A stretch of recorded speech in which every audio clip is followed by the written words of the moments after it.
प्यारे स्टूडेंट, क्या आप भी कर रहे हैं Bihar board class 10th exam की तैयारी और 2025 में देने वाले हैं मैट्रिक का एग्जाम। तो मैथमेटिक्स का ये दो क्वेश्चंस आपके एग्जाम में पूछा हुआ क्वेश्चंस है, तो इस टाइप के क्वेश्चंस को आप जरूर करके जाइए। और ये बहुपद का ही दोनों क्वेश्चंस है और बेहतरीन प्रश्न है। अगर आपका कॉन्सेप्ट क्लियर है तो यकीन मानिए आप इस क्वेश्चंस को नानी के गांव भेजेंगे। अगर कॉन्सेप्ट क्लियर नहीं है तो क्वेश्चंस को आप कुछ भी नहीं कर पाएंगे। लेकिन याद रखिएगा हम आपके साथ खड़े हैं, लेकिन याद रखना है हम आपके साथ खड़े हैं। तो इस क्वेश्चंस को हवा में उड़ाएंगे भी, कॉन्सेप्ट भी सीखेंगे। तो पहला नंबर क्वेश्चन क्या कहा गया है सुनिएगा। कहा गया यदि बहुपद x² - 9x + a के शून्यकों का गुणनफल 8 है। समझना मेरे लिए, इसने कहा यदि बहुपद x² - 9x + a के शून्यकों का गुणनफल क्या है 8 है, तो a का मान क्या होगा। a का मान आपसे पूछा गया, आप कहेंगे सर बिल्कुल। तो पहले नंबर क्वेश्चंस का हम यहाँ पे आपको सॉल्यूशन बता रहे हैं, एक बेहतरीन कॉन्सेप्ट के साथ साथ सॉल्यूशन भी बताएंगे। टेंशन मत लीजिएगा। और आज के बाद इस टाइप के क्वेश्चंस में अगर आपको प्रॉब्लम हो जाएगी तो इसकी जिम्मेदारी मेरी है। आइएगा, यहाँ पे दिया गया एक बहुपद है आपका x² - 9x + a। ये किस टाइप का बहुपद है भैया, तो द्विघात बहुपद है। क्योंकि अधिकतम घात कितना है इसका, 2। अधिकतम घात कितना है, 2 है।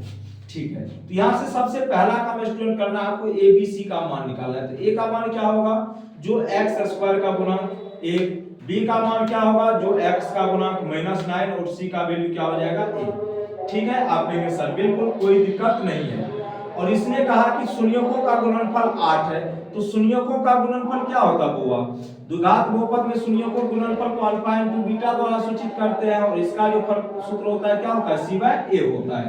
तो शून्यकों का गुणनफल मतलब अल्फा × बीटा का वैल्यू आपको पता है 8, c का वैल्यू नहीं पता। c का वैल्यू पता आपको 1, और a का वैल्यू कितना है यहाँ पे 1। तो क्या आप यहाँ से a का वैल्यू नहीं निकाल पाएंगे, तो a का वैल्यू कितना हो जाएगा 8। और यही आपके प्रश्न का होगा सही जवाब। तो option number C is the right answer your question. कुछ भी नहीं था क्वेश्चन में, एक बेहतरीन क्वेश्चन था। फिर से समझिएगा, एक द्विघात बहुपद आपको पता है x² - 9x + a। यहाँ से सबसे पहला काम a b और c का मान निकालेंगे। तो a का वैल्यू हो जाएगा 1, b का वैल्यू -9 कैसे होगा, जो x² का गुणक वही a का वैल्यू, जो x का गुणक वही b का वैल्यू, और जो कांस्टेंट टर्म वही किसका वैल्यू c का वैल्यू यहाँ पे। और अल्फा × बीटा बराबर हम सभी जानते हैं c/a होता है। और इसी को हम लोग शून्यकों का गुणनफल भी बोलते हैं। तो शून्यकों का गुणनफल तो आपको पता था 8, और इसके बाद c का वैल्यू a है, तो a/1 करेंगे तो a का वैल्यू कितना आएगा 8। अब इसी तरीके से हम लोग दूसरे क्वेश्चंस का भी आंसर देने का कोशिश करते हैं। समझिएगा,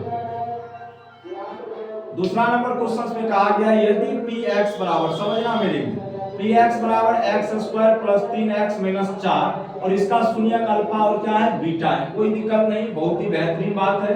तो a का मान सबसे पहले निकालो, जो x² का गुणक, b का वैल्यू क्या होगा, जो x का गुणक, तो x का गुणक कितना है 3, c का वैल्यू क्या होगा, जो कांस्टेंट टर्म -4। ठीक है, तो आपसे पूछा गया अल्फा × बीटा बटे 4 का मान क्या होगा। तो मेरे को हुआ पहले अल्फा × बीटा का मान निकालो। अल्फा × बीटा बराबर क्या होता है c/a। तो c कितना है -4, a का मान 1, मतलब क्या हुआ अल्फा × बीटा का वैल्यू कितना आएगा -4। तो -4 बटे कर देंगे 4, और इसको काटेंगे कितना आएगा -1। और यही आपके प्रश्न का होगा सही जवाब। आओ कभी हवेली पर, is the right answer your questions. तो इससे बेहतरीन क्वेश्चंस कुछ भी नहीं हो सकता है। अगर होगा तो हम आपको वो भी बताएंगे, लेकिन इस तरह के क्वेश्चंस को आप जरूर करके जाइए, क्योंकि रिजल्ट आपका यहीं से बनने वाला है। और 1 मार्क दे करके जरूर जाएगा अगर आप इस टाइप के क्वेश्चंस को देख करके जाएंगे, क्योंकि बेहतरीन क्वेश्चंस है। तो आज के लिए इतना ही रखते हैं student. Bye bye, take care, जय हिंद, जय भारत।